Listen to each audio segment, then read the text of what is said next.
Welcome to Brainstorm MTG. I'm ELD, and this is Fast Effect, Double Speed Magic the Gathering. Here, this is the final dual land tournament from Scholars. I really want to win this one. Death Shadow versus Death Shadow. This is to go to 9 points and potentially be able to draw in to the top 8. Matt fetching, starting things out. You're going to see life totals aggressively push down here.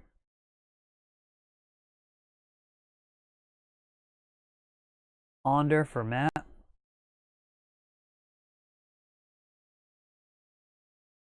And it's good enough. Fetch on the other side for a Thoughtseize. Death Shadow's list evolving a little bit.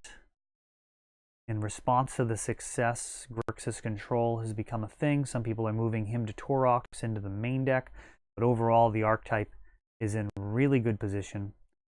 Gurmag Angler goes to the graveyard. Off of that Thoughtseize. He is the hardest creature in the deck to handle. Snuff Out does not hit him. Fatal Push does not hit him. It really is just the singleton main deck Dismember, which I am running. Some other lists are running as well. Another Dismember in the sideboard. Dismember, very good card in the deck, though. Gets rid of Magus of the Moon as well, being that it's colorless. I mean, it's quite strong. Reanimate has to be taken there. That would have been able to grab the Gurmag Angler. A little too soon to have a 5/5 on the board for Matt's liking.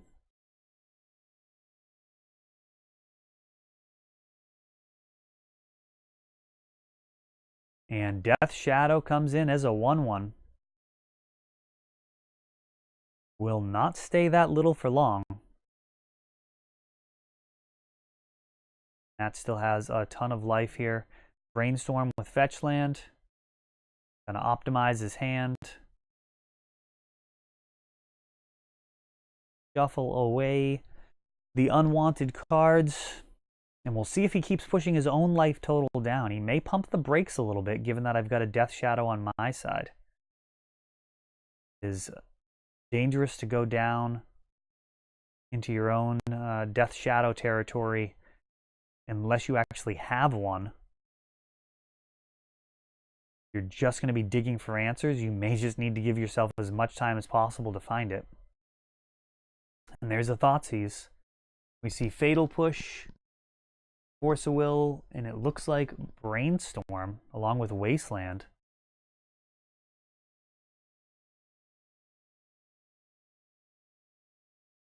Brainstorm fired off. Ooh, and is that a Gurmag Angler at the front? That will be very helpful in closing this out super fast. Giving some resiliency as well in case Matt actually does have some removal.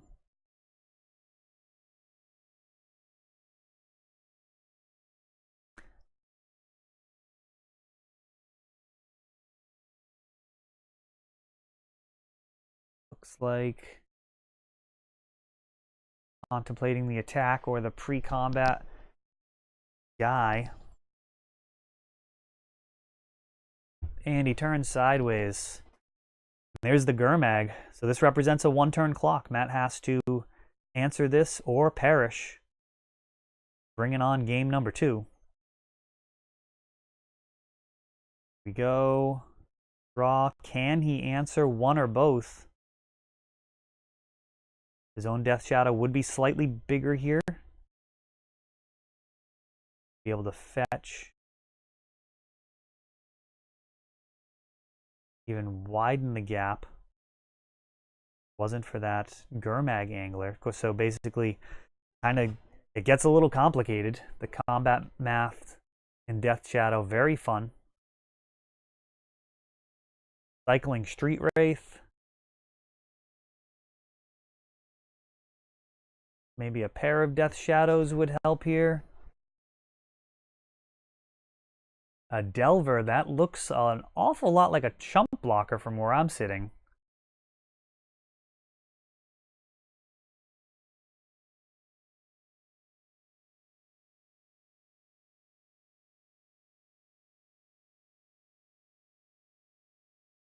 He's ending.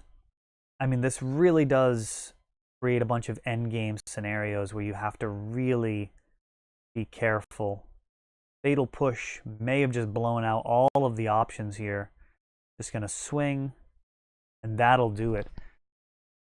Yeah, the sequencing at the end of games, very interesting with Death Shadow. There are times where if you hit your opponent, then their Death Shadows are going to be big enough to kill you on the crackback, and then you have to factor in so many other things. Very fun, very complex in terms of all of the different possible iterations to be concerned with. Post board, not a ton for the mirror. The main deck is pretty well set up. Snuff Out can come out. All it does is kill Delver. It's really not great. Delver actually is such a controlled, steady bleed that a lot of the time you'll actually welcome it. Allow it to, push you down 2 or 3 hits combined with your own life loss to really close out the game super fast on the other side. So yeah, Delver is a very complicated card in this matchup as well.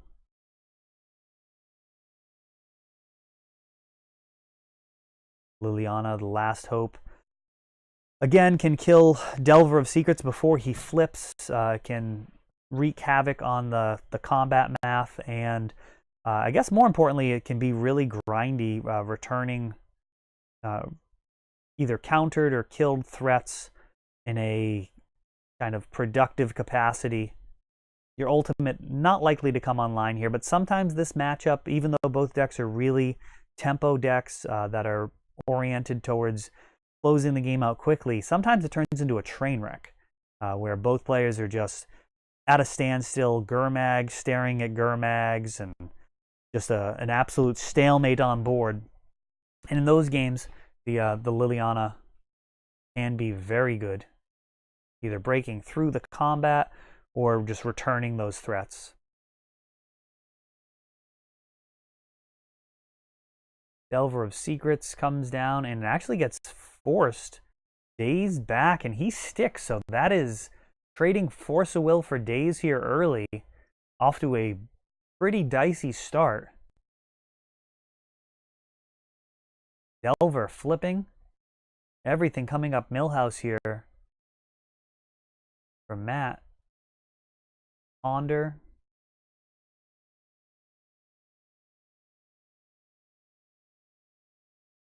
Yeah, that feels fantastic when your opponent throws a Force of Will at a spell and you're able to daze it on that first turn.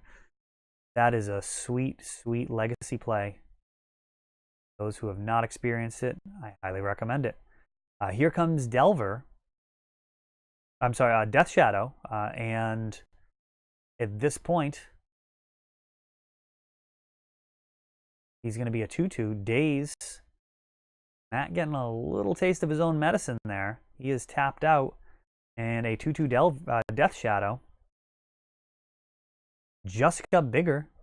Matt casting Giant Growth essentially on my Death Shadow by hitting me for 3.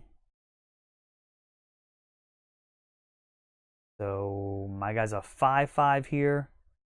And as I was talking about endgame sequencing, this is very much what I'm talking about. If Delver hits me, I'll go down to 5 next turn. This is essentially a 2-turn situation. So right now, I'm going to be able to hit for 5, put Matt down to 9. And any other life loss combined with that Delver swing will make a crackback lethal. So this is really complicated. A lot of different ways that this could go. The perfect lines, I would say, are not obvious.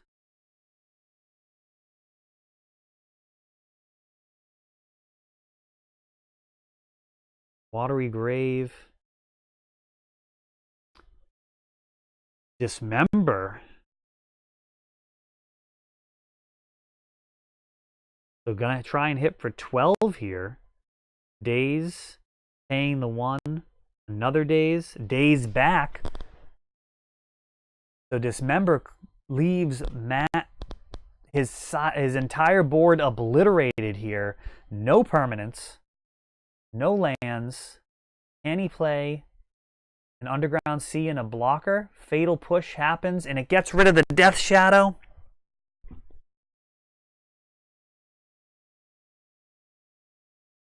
Gurmag Angler comes in. This is the hardest threat for him to remove. He would need Underground Sea and Dismember, and that would put him to 1 life, shutting off fetch lands for the rest of the game as well as Force of Will.